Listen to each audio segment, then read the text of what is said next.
Welcome, everybody. I know there's people that are still arriving and coming in. I'm Luis Bravo from the Center for Latin American Studies. The center is actually completing its 60th anniversary this year, which is a great accomplishment for the center. And we have been working with Charlemos for a little bit over 4 years. And Charlemos has become a staple of the center and has brought a lot of very interesting and great discussions. And I'm going to pass it now to Javier to introduce the panelists. Thank you very much, Luis. Welcome everyone who is joining us. My name is Javier Corrales, and I am a professor of political science at Amherst College in Amherst, Massachusetts. And I think this is the 27th Charlemos. I encourage everyone who doesn't know the series to visit the University of Pittsburgh website, the Charlemos website. They're posted there, and it's an incredibly wonderful library. What we always try to do is identify recent scholarship that addresses also things that are happening in the news. So whenever there is that coincidence, and we have such an opportunity with this Charlemos. This Charlemo today is about the deepening of autocracy in Venezuela. And we have three fantastic scholars to help us with this question. Let me introduce them very briefly, and then we'll get going. We have with us Professor Dorothy Cronick, who is Assistant Professor of Public Policy at the Goldman School of Public Policy at UC Berkeley. And she studies contemporary Latin America, always doing deep dives into Venezuela and shedding a lot of light into how the case relates to larger themes in comparative politics. She has published in American Political Science Review, the Journal of Politics, Science Advances, among others. We're also joined by Antulio Rosales, who is Assistant Professor in the Department of Social Science, Business and Society at York University in Toronto, Canada. Antulio's research focuses on the political economy of the region and, of course, Venezuela as well, the interactions between different actors and the energy and extractive sectors of Venezuela and Latin America. His recent work has focused on the collapse of Venezuela's rentier economy. Thank you, Antulio, for joining us. And Professor John Paul Gasimovich, who is also part of the organizing committee for Charlemos. But how could we not have him when he is also, excuse me, another prolific scholar on Latin American, South American politics and Venezuela. John is professor of political science at the U.S. Naval Academy in Annapolis, Maryland. His research focuses broadly on political institutions and has been an important part of debates on civil-military relations, democratic backsliding in Latin America. He's also published widely Journal of Politics, Political Research Quarterly, Democratization and Electoral Studies. So the three papers or the three works that we're going to be talking about today is the first one is by Dorothy on the validity of vote counts, published by the Venezuelan opposition. Antulio's co-authored piece with Marianne Jimenez, Unprecedented Fraud and the New Momentum, What is Different This Time in Venezuela. And then an edited volume that it will be coming soon, co-edited between John and our good friend Raul Sanchez Uribarri, who was going to be here and wasn't able to join us, on authoritarian consolidation in Venezuela. These papers are very new. Feel free to contact any one of us if you want copies. Not sure if the edited volume is fully available, but it's forthcoming work, very fresh work, and we're excited to do this. Okay, all right. So why don't we start with Dorothy and your research on what happened on the 28th of July and the elections. And so why don't you tell us, I mean, sort of like the main argument, why are you so convinced that the numbers that the opposition has produced are credible. How did you arrive at that conclusion? Well, first of all, thanks so much for having me. It's great to be here. So, by way of context, I think today, September 13th, perhaps most people listening, joining us, may already be convinced that Edmundo Gonzalez won the election on July 28th.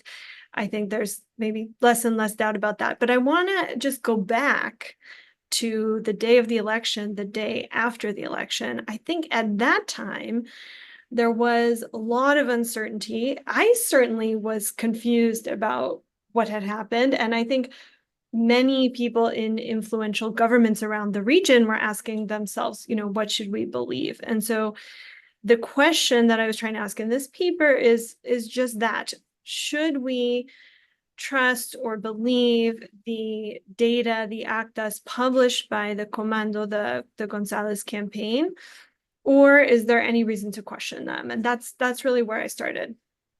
And so one of the interesting things about your paper, Dorothy, is that you have this paradox where you say a voting system that was designed to be very, very fault-proof, very, very reliable, designed for a time when Chavismo wanted to prove that it was winning convincingly, now actually helped the opposition.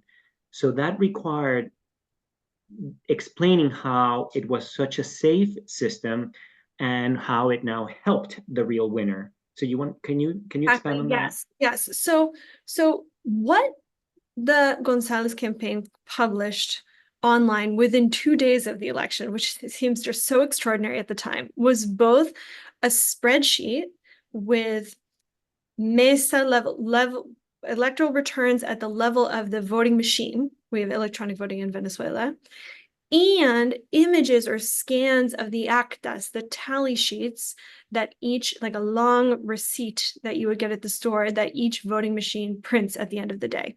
And so what I, and I think many other people were trying to understand was really two things. One, are these tally sheet images that the campaign published, these actas, are they the same ones that were printed by the voting machines on election night? Or were they somehow, fabricated by AI, or as other people said, printed separately by the machines, they're somehow fake?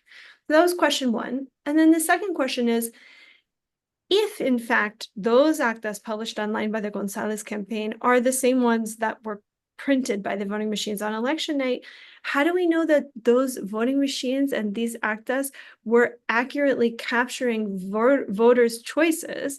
How do we know that they weren't somehow like hacked or pre-programmed to print these actas that show a Gonzalez victory? So those are the two questions I was trying to address. And I think, on the first question, how do we know that these actas, the tally sheets published by the Gonzalez campaign, are the same ones that were printed by the voting machines on election night? And I think here I would point to two things. One is, there are a number of videos from election night here and there of poll workers reading out the results at the centro de votación, at the precinct, and people watching, and those videos kind of match these actas. But that's kind of, this is anecdotal. We just have a few videos here and there. And so here's the other thing that I want to highlight. Venezuelan electoral law and regulation allows many people at each mesa, at each voting machine in this case, to retain copies of these tally sheets, copies of the actas. It's not only the opposition witness, that is the witness of the Gonzalez campaign or the testigo, but also the witness for Maduro, okay, and the miembros de mesa, the poll workers, who in Venezuela are not volunteers. They're randomly selected from among voters registered at each mesa, at each voting booth, each voting machine, and they're required to serve, kind of like jury duty in the United States. So think about this. You have thousands of testigos, witnesses, and miembros de mesa, poll workers, who took home copies of these actas, and they have them, rolled up in a drawer, pinned up on the fridge. And if those copies did not match the ones published by the campaign, probably someone would have said something to believe. Otherwise, we have to believe in a conspiracy of thousands of people, including thousands of pro-government people. And I think that is just really implausible. So that's the answer to the first part of how do we know that these actas are the ones printed on election night. And then there's the second question of how do we know the machines weren't hacked? Should I go on with that, or do we want to pause? Yeah, Okay. no, tell us. We're excited. Okay, so there's the second question of how do we know? In theory, these voting machines could have been hacked, or pre-programmed to print tally sheets, actas, that show a certain result that doesn't match what voters are choosing on their touchscreen. And in fact, that is a type of fraud of which the opposition accused the Chavez government in past elections. Now, let me say the two reasons that I feel convinced that did not happen in this case. One reason, Xclay, the vendor that provided these machines and software, this is a vendor chosen and vetted by the Venezuelan government, and they have many contracts with the Venezuelan government. So I think it's implausible, but not impossible, just implausible ex ante, that the opposition in this environment would be able to collude with or hack these machines. It's very unlikely to begin with. However, even if you start from the premise that they're capable of anything and that should be possible, there's also a check. The Venezuelan electronic voting system provides a check against that, which is the voting machines, in addition to printing actas, print individual paper tickets. Each voter gets a slip that says, Edmundo or Maduro, or, name of the candidate party pair that voter selected on the touchscreen. And then each voter deposits that ticket in a ballot box. And at the end of the day, a very large sample of ballot boxes are opened, and those tickets are counted by hand in the presence of witnesses, of all the party witnesses. And that, Francisco Toro, a Venezuelan journalist, says that this system is just the world's most expensive pencil because it prints paper ballots that are counted by hand. And I think that's a great way of thinking about it. And if the machines had been hacked or pre-programmed somehow, then the actas, the tally sheets, would not match those hand counts. And again, thousands of people witnessed these hand counts, and we have no credible reports of any mismatch. And that's why, at the end of the day, I feel very convinced that the actas and the data published by the Gonzalez campaign actually reflect voters' choices on July 28th. Great, thank you, Dorothy. All right, so the opposition's numbers seem very credible.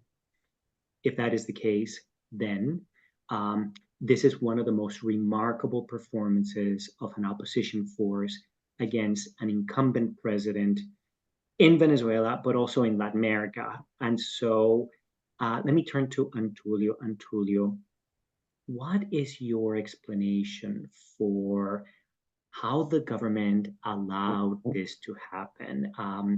And especially, why did they allow this process to go this far, and they didn't stop it before they got into this kind of trouble? It seems that one of the things that happened this time around is that many former Chavista voters probably went to the polls and voted the other way. I also want to ask you, why now? Why did we get Chavistas who changed their vote this time? So tell us a little bit about what do you think happened this time to produce this massive defeat for Chavismo electorally? Right. Yeah. So those are two great questions. So I will begin with the first one, and of course, you, Javier, you are one of the kind of most prominent authors on electoral irregularities and in Venezuela historically in the Chavista period. So one of the reasons why the government didn't stop this before is because I think they were certain that these irregularities, that they are kind of gradual and have progressively eroded Venezuelan democracy for the past 2.5 decades. They thought that was going to be enough. That was going to work. That's different forms of erosion of people's will ex ante, prior to the election, and they would not be needing to actually do what they ended up doing, which is kind of making up a number on election night and asking Elvis Amoroso, the head of the CNE, to read a bulletin that just came out of their printer and not from the tabulation center, as Dorothy was explaining.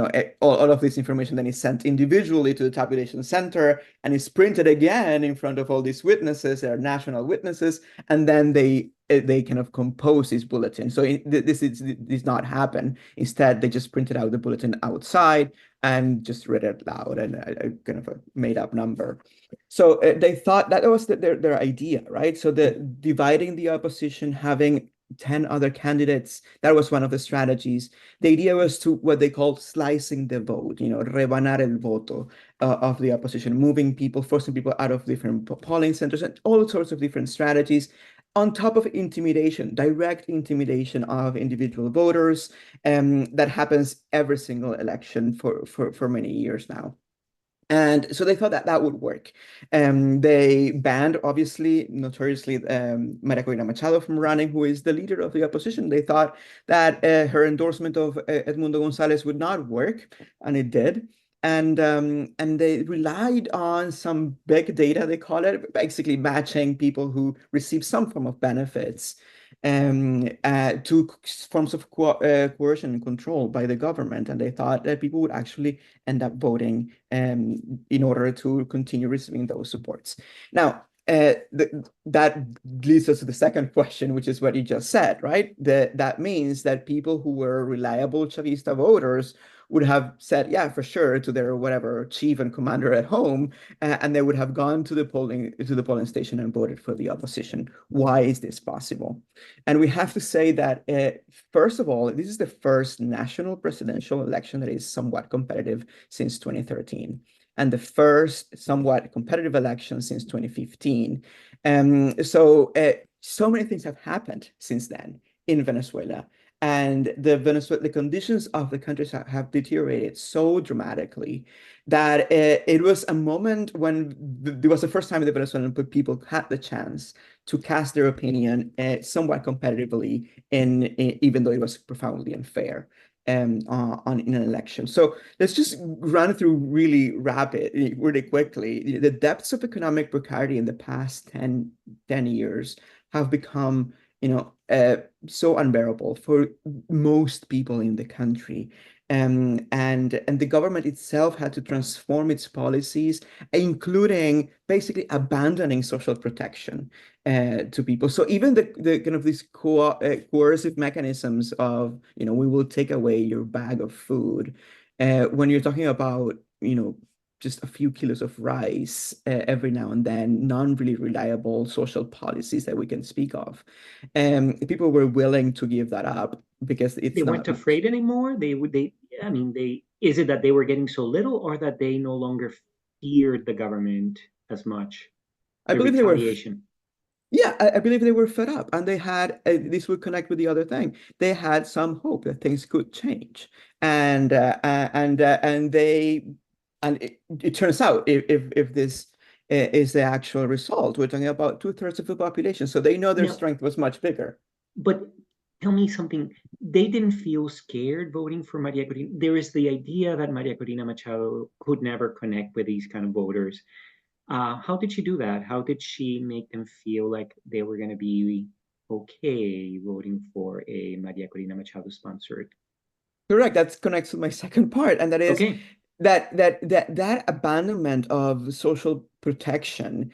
I mean, the whole idea of the neoliberal opposition would come over and sell everything and become these massive privatizations and things like this. These are things that people are seeing happen already in not a very disorderly manner, by the way. So you have to pay a teacher to teach your child. You have to give some collaboration at the hospital. You have to bring everything to the hospital to be treated. So these public services services that have for long been, state provided by the Venezuelan state for, since the previous regime of representative democracy in Venezuela, those are gone. So that fear is no longer there in that first thing. But the other thing is the message of hope that the opposition managed to galvanize. And this relates back to the depths of the crisis.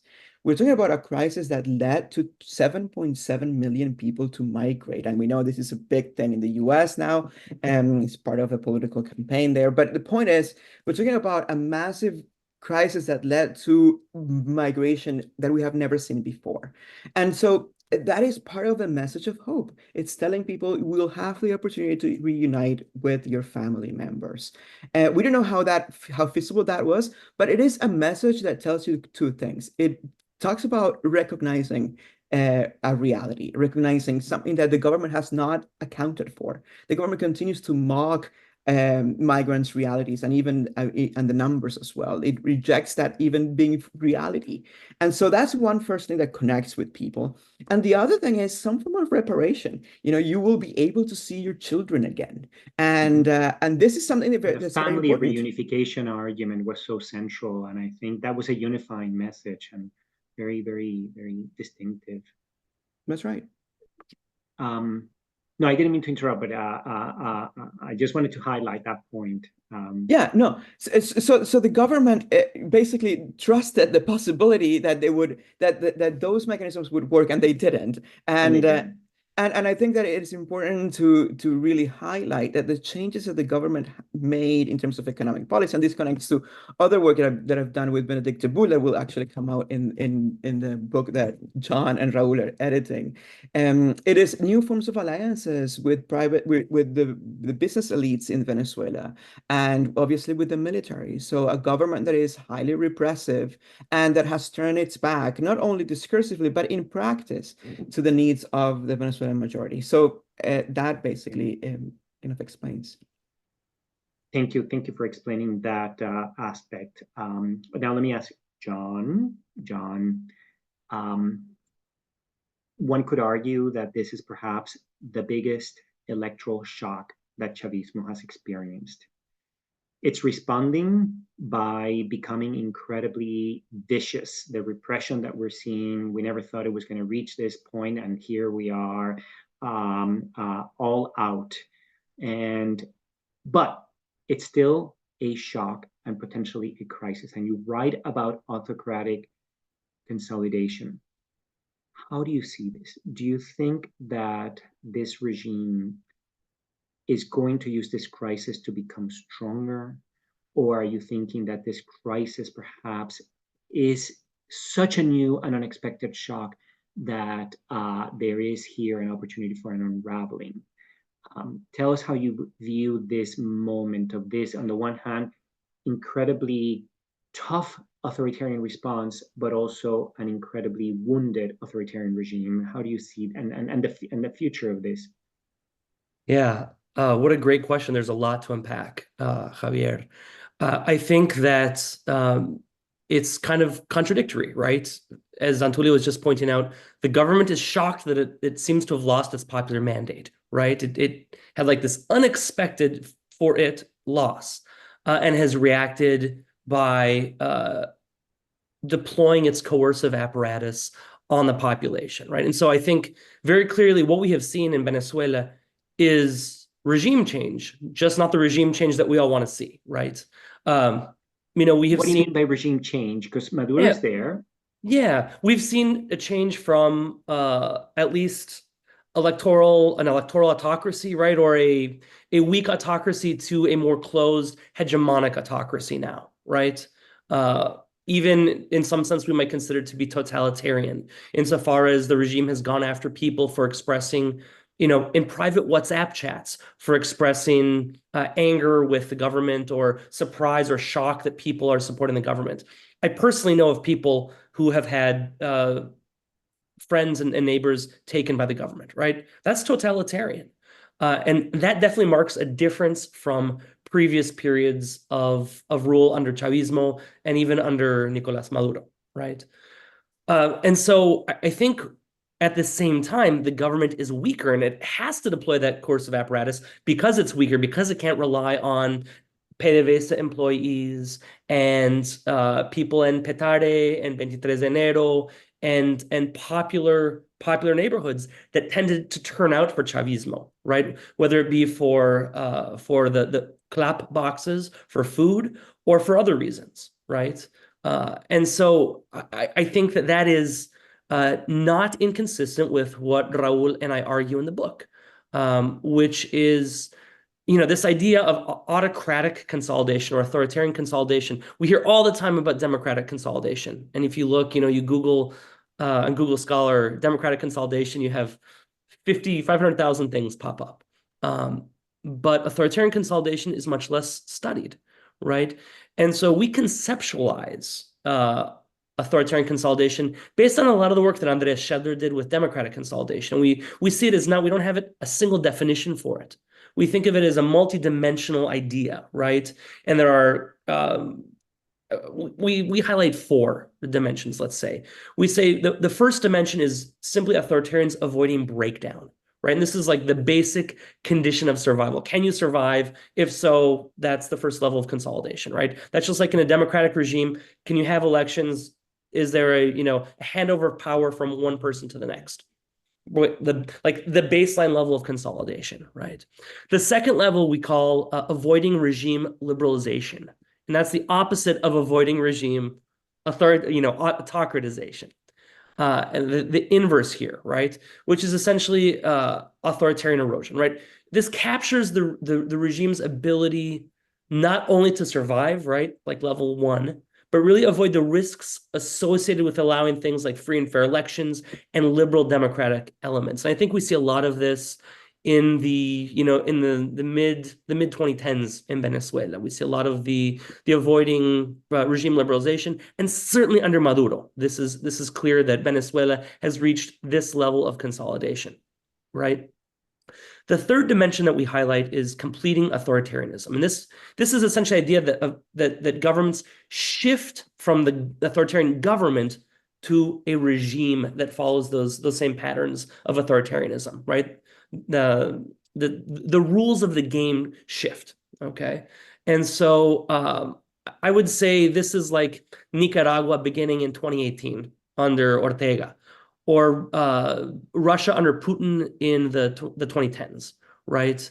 As illiberal practices give way to the elimination of presidential term limits, the politicization of the police, control over the judicial system, etc., right? So that happened in those countries, and I think that probably happens in Venezuela.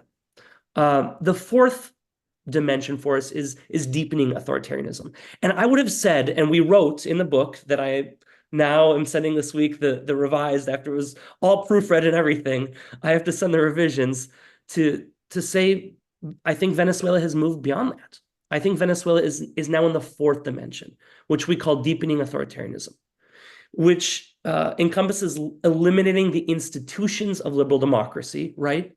And further consolidating formal and informal institutions with authoritarian logics, right?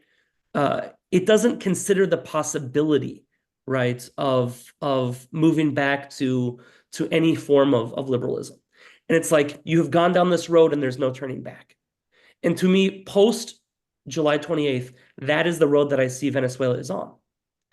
Now, we also emphasize, as we talk about, these conceptualize these different elements of authoritarianism, that they're not necessarily the same as survival, right? So survival doesn't necessarily mean you're deepening authoritarianism, and deepening authoritarianism doesn't mean you're more likely to survive.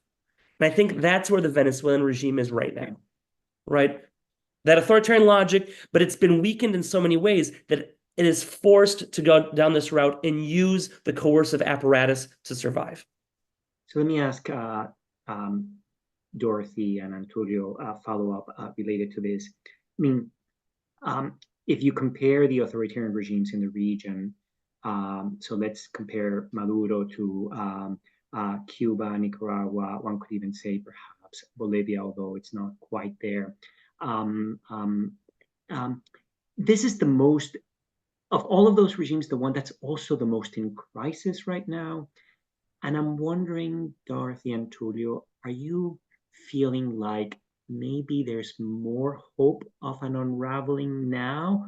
Or are you feeling like, ooh, the government may use this crisis to finally go all the way and produce the totalitarian hegemony that they've always kind of never done, but maybe this is a chance. How do you see it? Are you feeling that we have a chance for an unraveling here? Not right now, but in the next few months.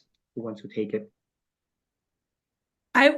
Let me just pick up on two things that Yes. Antonio said that I think relate to this question. So one is this, Antonio was saying, how did this happen, and pointing out why the government, I think, and I totally agree, could have expected that these forms of electoral manipulation and intimidation that have worked in the past would work this time. All the things that you've documented, Javier, in past, why the government expected it would work this time. And one thing I want to just underscore is, because I think people might think, well, why would they think that that was going to work, given that the polls predicted, the public opinion polls predicted a Gonzalez landslide?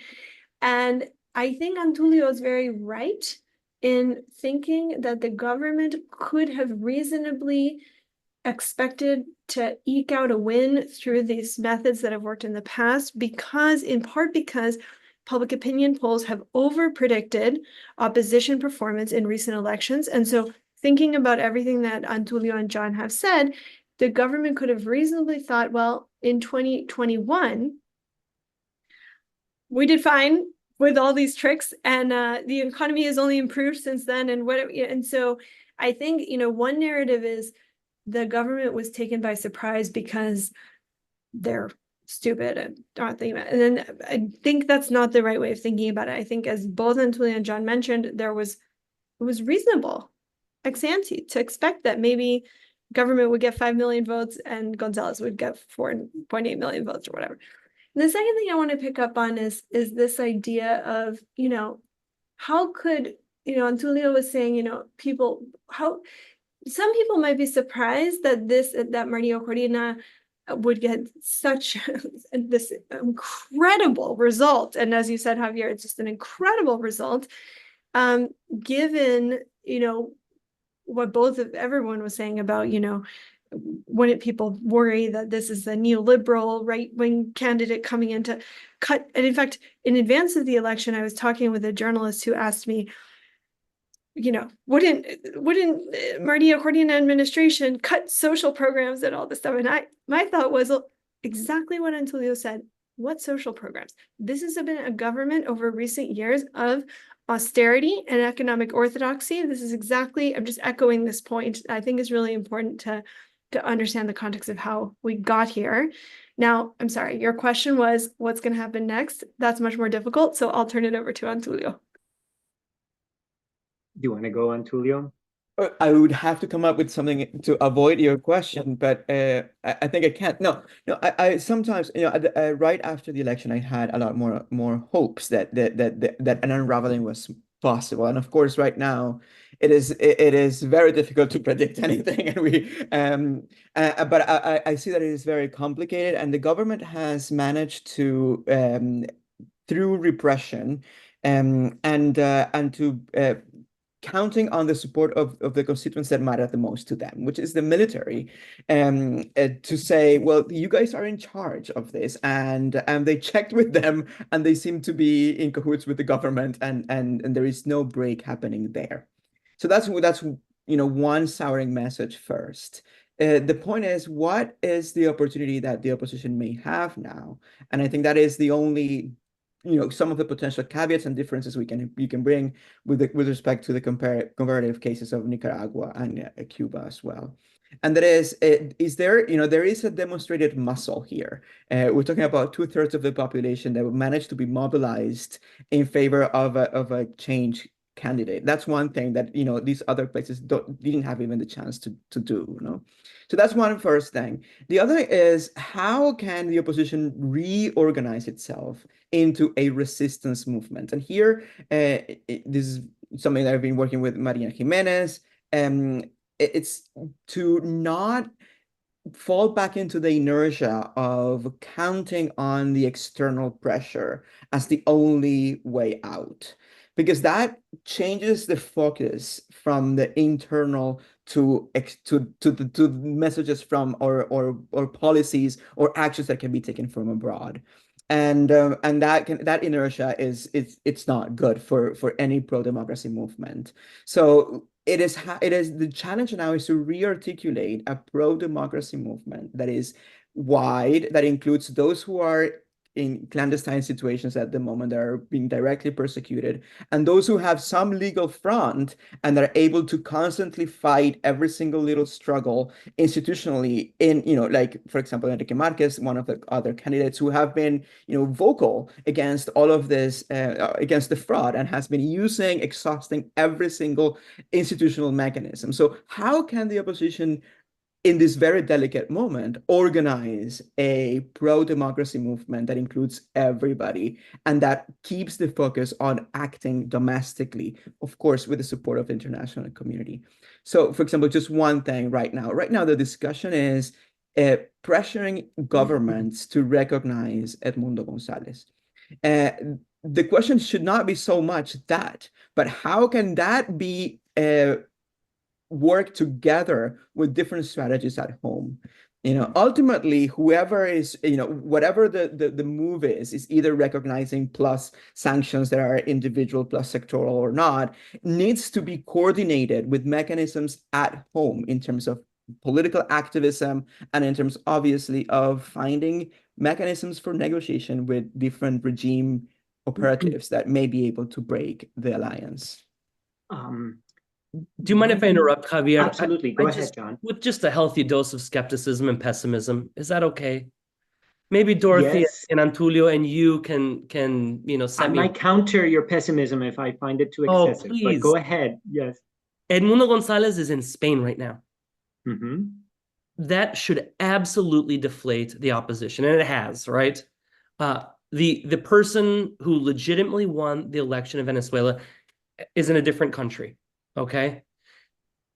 The international community is losing interest in Venezuela, right? Do you see Venezuela in the news right now outside of the specialized newsletters that all of us receive in the mornings or reading the Venezuelan press? Not a lot, right? Once again, the international community is concerned about the Middle East, it's concerned about Ukraine, and it's losing interest in Venezuela. That augurs, I think, very poorly for coordination with the domestic opposition, which is now weakened because Edmundo is in Spain. So I think that if something's going to happen, it has to happen in the next month. And if not, I'm very, very pessimistic. Set me straight, please. No. Let's talk about this. Let me try to give you the only positive scenario, not the only, but once the waters calm down and Venezuela is out of the spotlight, I think that's when the internal fissures of Chavismo will do their work. Once they recognize that the crisis is over, that they have been able to contain this last storm, it seems to me that it's going to be inevitable for the snakes in that government to begin to say who was responsible for this catastrophe. And people have compared this to the way that Alberto Fujimori's regime unraveled. He survived a fraudulent election, and then months after, when things seemed calm, you begin to see the Montesino Fujimori thing. Is that realistic? Is that the next possible situation, that the calm that's coming might actually produce some turmoil inside Chavismo? What do you guys think? Who wants to take it? I guess if I was to say one thing, which is, I think there's one question, is this question of prediction. Is John right to feel that there's absolutely no political change on the horizon? Is Javier right to compare this to, Fujimori? But I think my feeling is, whatever the actual probability of transition in the near future is, which is unknowable, does in no way takes pressure off the fact that opposition leaders and this movement, as Antulio says, leaders need to make decisions. They need to make decisions about how to engage the United States, decisions about whether to compete in regional or legislative elections to maintain some spaces, of power, or to abstain. These decisions are coming up, whatever that probability is, right? And so I think that's the sense in which nihilism, optimism, we don't necessarily need to decide. Yeah. Oh, Yeah, by and the I would way, let add, me, Antonio, I'm sorry, I should have Go said ahead. this, my fault as moderator. At this point, I'm going to shut up, and after we hear from Antulio, and I want to invite those who are there to pose their questions. You have to find the Q&A icon on your Zoom screen. See if you can find it, and we're not going to allow for the mics to be turned on. So use the Q&A, and as soon as those Q&A come in, we will turn to them. Please, we want to hear from you. All right, Antulio, back to you. Yeah, absolutely. So I agree the need to make decisions and organize in a coordinated manner internally and externally. So this is very important. But going back to your point, Javier, the moment of the beginning of fissures to emerge within the government, you need to have also a strategy to reach out to those who may be fighting. So we know that the cabinet changes that Maduro decided meant that he wanted to bring in first Diosdado Cabello into the government, and I'm sure the whole blaming will start, and for example, the Rodriguez siblings may be under attack, because I'm sure that Jorge advocated for an election of some sort, and I'm sure that others would have said no, just you have to ban that candidate, and so you need to have a strategy towards those people, and you need to coordinate with the State Department and others and what to do in order to to help those fissures to emerge, actually, and not have the instinct of survival prevail, because that is obviously what has, Chavismo is a rational, or Madurismo in particular, continues to be a rational actor. So they have survival as their main objective, and they will. They're reptilian. They even though they may hate one another, they prefer to work together because they obviously want to survive. May I ask a question, Javier? Because I think what Antulio was saying about, Javier asked about the probability that these fissures within the regime widen, and then Antulio is saying, well, how does opposition leaders' rhetoric or promises or behavior affect that probability? Like, what can people outside the government do to foment that? And I think my question is, how do all three of you evaluate what has been done and said so far since July 28th in terms of how that might affect Maduro's or Diosdado's calculus?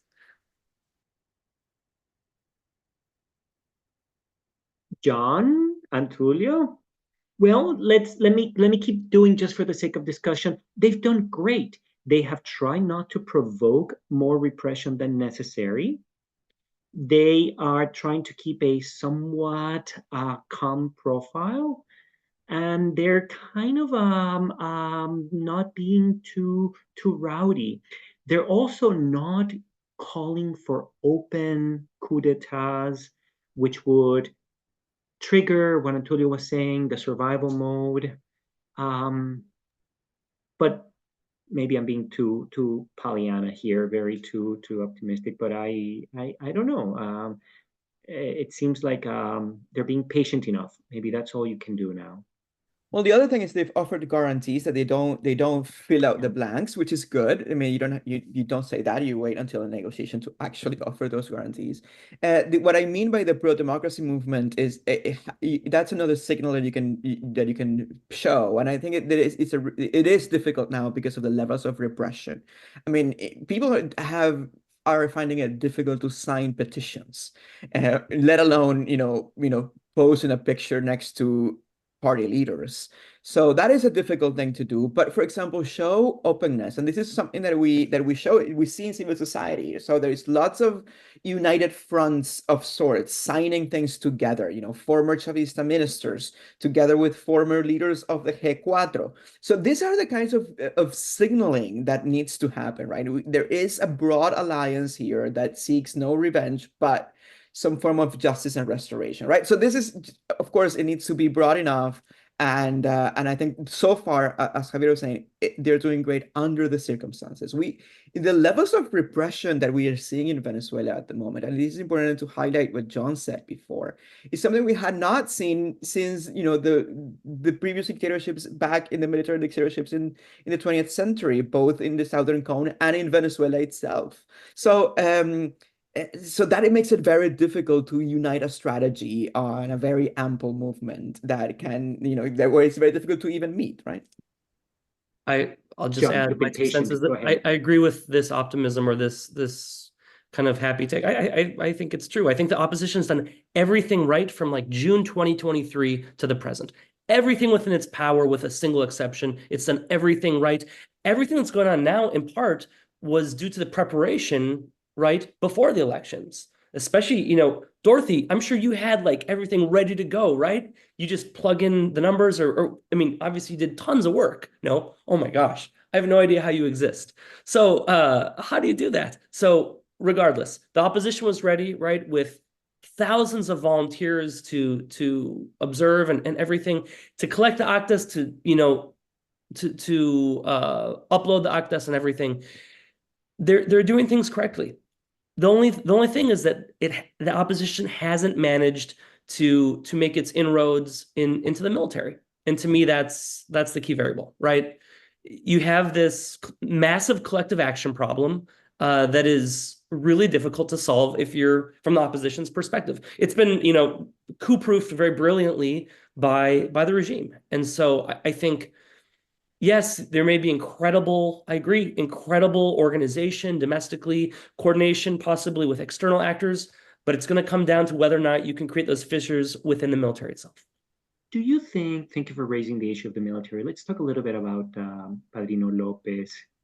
Do you think the reincorporación of Diosdado Cabello in the cabinet is going to go well with Padrino Lopez? Is this a good match, or is this a scary thing? I think Padrino Lopez likes to provide the image, I don't believe it so much, of being a professional force. And Diosdado Cabello likes to provide the image of being the bully in chief. Are they going to cooperate, or are they going to feel like they are clashing? What do you think of this entry of Diosdado Cabello and civil-military relations in Venezuela? Well, I'm really glad that John brought up the military, because I think this is obviously the $1 million question and a key point. And I guess I would say 3 things. One is I wish Harold Trincunas were here, and maybe we can do another one with Harold joining us. Second is, John said that not having inroads or dialogue with the military is the one, mistake or gap, right, in the strategy. And what that brings to mind for me is a potentially missed opportunity in terms of, U.S.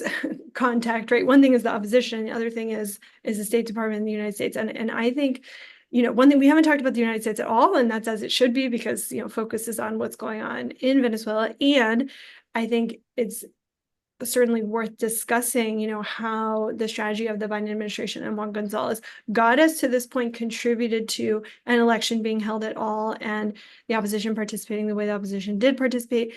Dorothy, you're giving credit. Are you saying that had it not been for U.S. influence, we wouldn't have gotten to an election that the government was going to lose?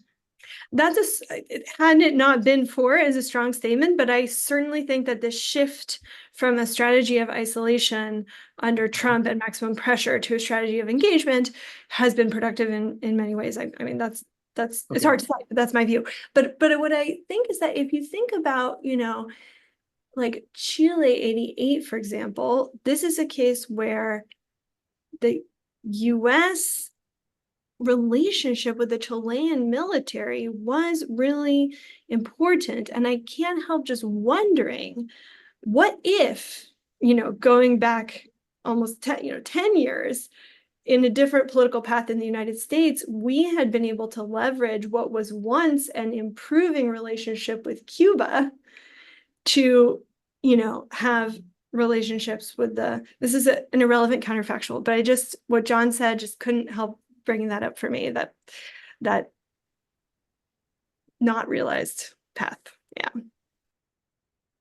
Any other thoughts on the role of the U.S. or the military or both in this process? Antulio, John, do you want something to say about the role of the U.S.? Do you agree with Dorothy's point that I want to add, I agree yeah. completely with Dorothy. Completely. Everything she said, I agree with. And I agree that the United States played a role. Again, it's this counterfactual, right? But it certainly marked a break from maximum pressure. And I think it's no surprise under those circumstances, the regime ended up moving forward with elections that I think it really wanted to avoid, right? Right. I think that contributed to it. I just want to add, Javier, I think it's not just the question of does Diosdado Cabello get along with Padrino Lopez, but does he get along with Hernandez Lares too, right? Because the military is now built not in this hierarchical top-down way that militaries in the US and in other Western countries are built, but rather it's overlapping and there are redundancies. And those are in place purposefully to frustrate coordination, right? And frustrate those fissures that could take place. And so maybe he doesn't get along with Padrino Lopez. We will see. Last thing, Padrino Lopez in October will mark 10 years in power for him as Minister of Defense. All right. That's remarkable in the history of Venezuela to have a defense minister who's lasted 10 years. So to you, this means that he is safe. I mean, he seems to be one of the three legs of that stool, right? Yes, he seems to. I mean, at least Maduro must feel like he's serving an important role. I believe the average Chavista Minister of Defense lasted 11 months before Padrino Lopez. Okay. The military's been losing some economic leverage in the last few months in terms of some cabinet reappointments. Is that a significant development, or Antulio, or? I think that whatever economic leverage that the military has, it has it outside of government. It has it in the actual economy, and I think that is an important thing to consider. So the fact that the government has created these spaces for profit where generals can go and have a mine of their own where they extract coimas or whatever from extraction of gold and other precious metals. It's crucial for this dynamic, right? And also other kind of bureaucratic spaces such as import-export ports and the like. So customs and that area of administration, I think is very important. And I think that the military will continue to have space and power there, regardless of what happens in cabinet. And the changes of cabinet, what I think showed was a willingness or a recognition that isolation is going to come, right? And they thought keeping Delcy Rodriguez now in charge of oil meant that someone was in charge of diverting and bypassing sanctions, for instance, finding ways to sell oil under discounts to whatever partner was willing to buy it. Having people who were adept at cryptocurrency sales and purchases in other spaces of a cabinet, it signals the same thing, right? There will be increased pressure and they need to bypass those sanctions. So they're preparing for that. Not only are they preparing for that, but now currently with Spain, they're actually actively seeking that sort of isolationism. I mean, I think this is kind of what has reduced the leverage of the capitalist international community, is that the Maduro regime learned that it's painful to live under sanctions, but totally manageable. They can survive it. And so they're less afraid of sanctioning regime. And that perhaps explains the hesitancy now of the Biden administration to go big with sanctions again, although we're seeing a bit of a movement in that direction. Let me say one more thing. And again, this is the last call for those who want to send us a question. We have 6 more minutes, and I'm happy to take one. There hasn't been any, so I have one more. Tell me what you think. In so many ways, the difficulty of what we're confronting as analysts is that the literature on democratic transitions was based on regimes that are not that similar to what we're seeing now. We were dealing with conventional Latin American military juntas back in the 70s and early 1980s. Now we have a military regime that is also a narco state, number one. And number two, we're in an international situation where we cannot offer safe escapes for Maduro because he's either going to get in trouble with The Hague, or he's going to get in trouble with narco dealers who, the moment they see that Maduro is out of power, they're going to go after him. So this combination of where we are with international human rights law on the one hand, and number two, the transformation of the Venezuelan state into a narco state, means that it's a very difficult and new type of authoritarianism. Any thoughts on that? Dorothy? Sure. I mean, I guess I think I want to go back also to something that Antulio said, because I think there are two ways of thinking about the current situation. One is what Antulio was suggesting, which is, you know, Maduro and company, there's a rational calculation of, are we better off digging in, being totally isolated in the international community, having no friends, but staying in power in order to avoid the ICC, in order to avoid the DOJ, in order to avoid a Martí Acordina administration reneging on these promises? Are we better off in that, or are we better off with this off-ramp, with whatever off-ramp is offered? And so one way of looking at it is they're making that calculation, and what can everyone on the outside do to make that off-ramp more attractive? And I think that's what you're speaking to. Can anything be done? I just want to acknowledge, though, there are, you know, analysts and really smart people out there who really don't see it that way, and who basically believe there's no such calculation. The regime is incapable of making such a calculation. They're just going to stay in power regardless, whatever the guarantees are, whatever the... And it's something like, you know, obviously in political science, that's very far from the way we were trained to think. But, you know, that thought is out there. And I guess my view is closer to I think what Antulio was saying, is there is this calculation going on. And so these factors that you're pointing to of the DOJ, the ICC are really important. Okay, this is very germane too. We did get a question by Bren Hodgman. He was saying there was previously talk of a salida, an exit for Maduro. This opportunity seems to have passed for now. Is that kind of what you're seeing? An opportunity for a decorous exit for Maduro and a transfer to another Chavista, transfer of power?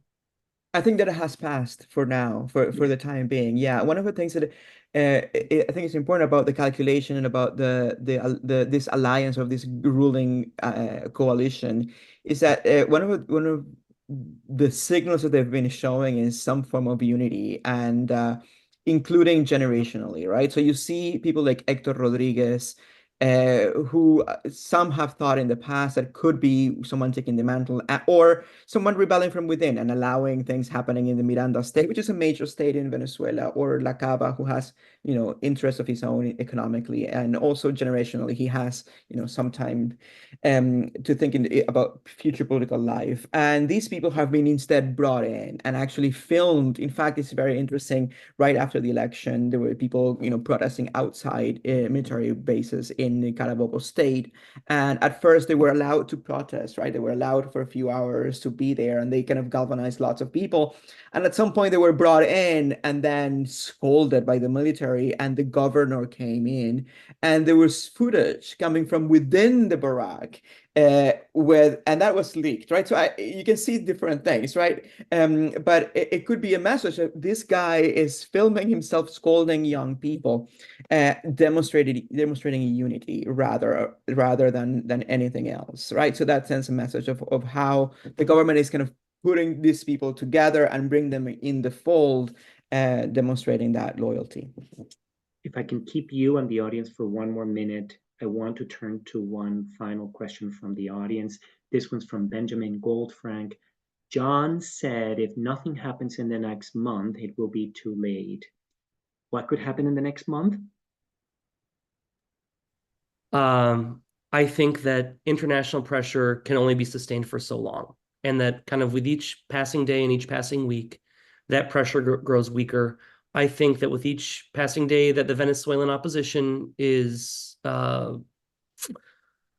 kept apart physically, even, right? And kind of people sequestered in their homes or in their neighborhoods or whatever, that also is a blow to opposition unity and kind of this great movement that Maria Corina Machado was able to build throughout 2024. And so to me, kind of like I see that tail being, maybe a month from now or something, or then maybe 2 weeks from now, right? A month is just kind of an arbitrary number. But I think we can't say, oh, in 6 months it'll be just as strong as it is now. I think that's really unlikely. However, I could be persuaded by Javier's argument that when the water's calm, right? 8 months from now, the government looks around and they say, huh, really, is this what we're doing? Is this who we're with? Is this how we're living? And they kind of reconsider things. I'm willing to accept that.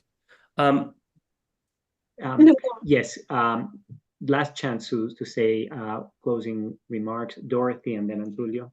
I guess just one thing, which is that anyone, John, and anyone else who just feels, very pessimistic, whether now or at any moment in the future, just a reminder that political change does often take us by surprise.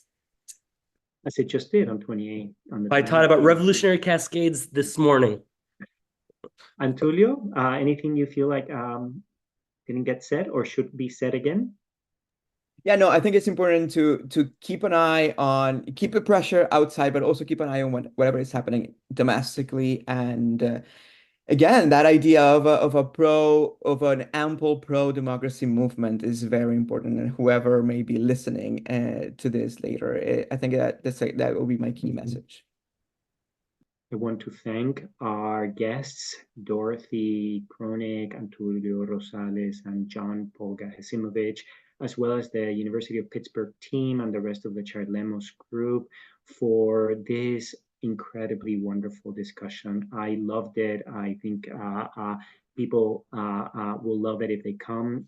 Remember, the Charlemos web events are posted. It'll take us a while to post this one. Please tell your friends what a treat it was to listen to Dorothy and Tulio and John.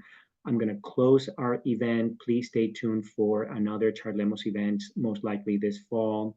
Thank you all. Goodbye, everyone, and good luck to Venezuela.